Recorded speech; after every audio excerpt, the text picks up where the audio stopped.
A long time ago there lived a king named Mbaku. This king had 3 beautiful daughters, whose names were kept a secret from everybody except for their own family. One day, King Mbaku made an announcement to the entire village that his 3 daughters would be given as wives to any man who could unveil the mystery of their names. There was this trickster in the village named Osie. Osie is known for being the village trickster, and no one trusted him. Osie enjoys playing tricks and pranks on others, often for his own entertainment. Osie heard the news of the king offering his daughters as wives to the man that knew their names. So, Osie came up with a plan. He first bought a large jar of honey and went to the bathing place of the king's daughters. He climbed to the top of a tree, on which some very fine fruits grew. He picked some fruits and poured honey over them. When he saw the princesses approaching, he dropped the fruit on the ground and waited. The girls thought the fruit dropped from the tree naturally, and one of them ran forward to pick it up. When she tasted it, she called out to her sisters by name to tell them how sweet it was. Osie dropped another, which the second princess picked up. She called out the names of the other 2. This is how Osie found out all the names. As soon as the princesses had gone, Osie came down from the tree and hurried into the town. He went to all the great men and summoned them to a meeting at the king's palace the next day. He then visited his friend Agu to get him to act as the messenger in king's palace. He told Agu the 3 names, and then Agu was supposed to say them out loud when the time came. Early next morning, the king and all his advisors were gathered together as usual. All the great men of the town appeared, as Osie had requested. Osie started his trickery, reminding the king of his promise to give his 3 daughters to the man who had found out their names. The king demanded to hear the names, so Agu said them out loud.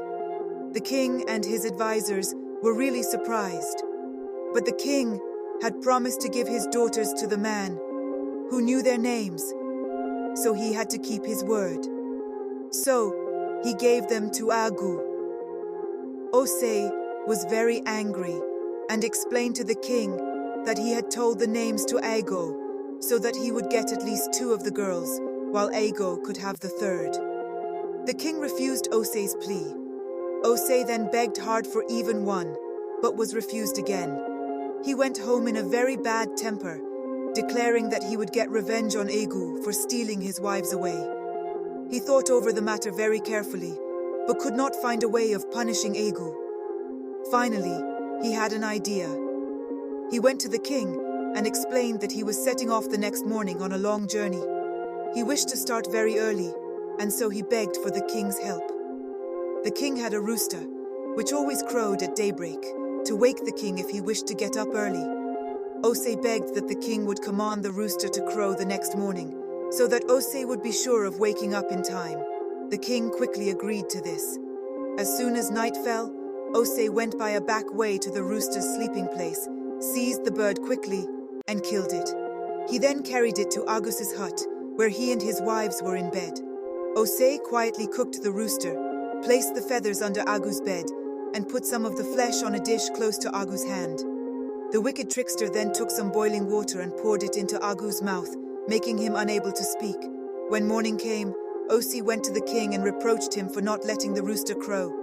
The king was very surprised to hear that the rooster didn't obey his commands. He sent one of his servants to find and bring the rooster to him, but of course, the servant returned empty-handed.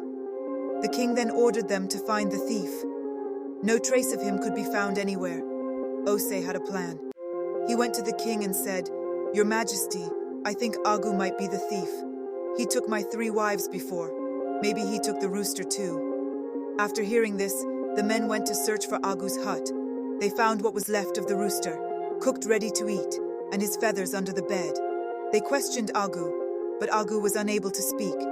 He could only move his head up and down helplessly. They thought he was refusing to speak, so they dragged him before the king. He could only do the same thing when the king asked him questions, and the king got very angry. Little did he know, Osie's mischief silenced Agu's voice. Despite his efforts, Agu tried really hard to talk, but he couldn't. The king spared Agu, but as punishment, his wives were taken away from him and given to Osie.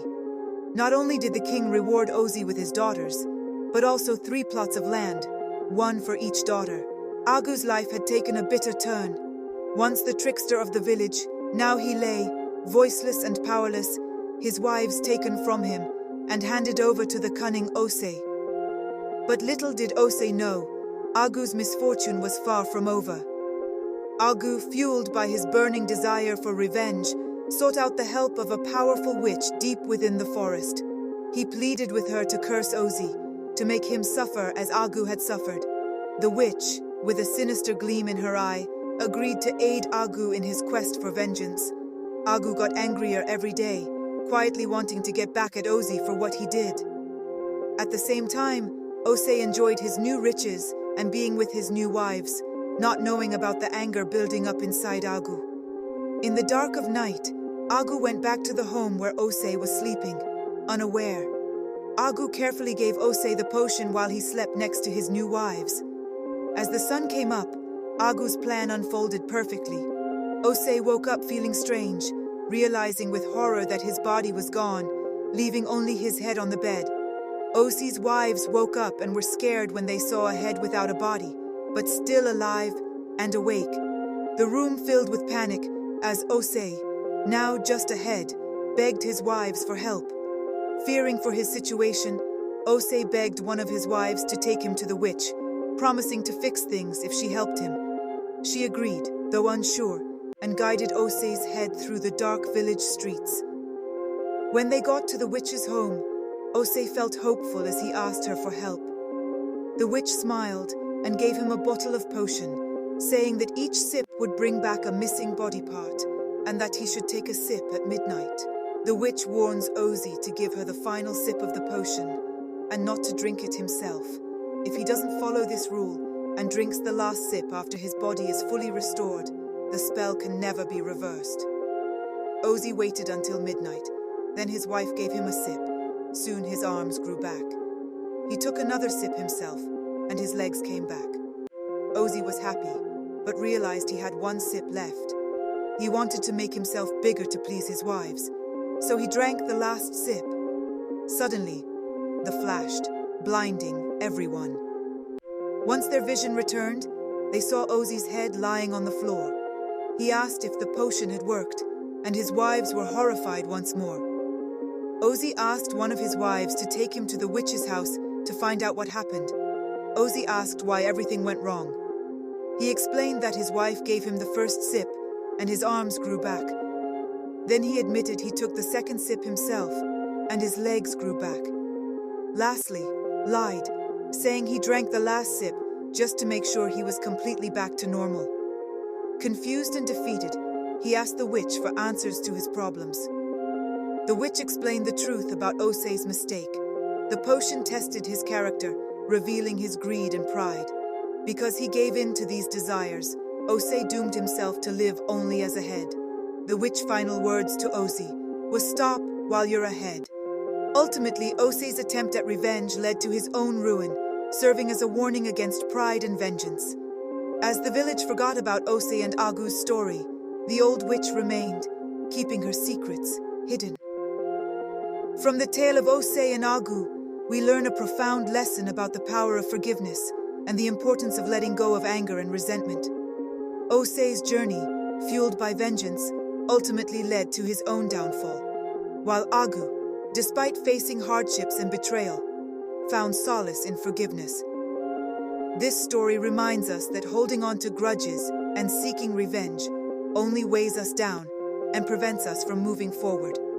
By choosing to forgive those who have wronged us, we free ourselves from the chains of bitterness and open our hearts to healing and growth.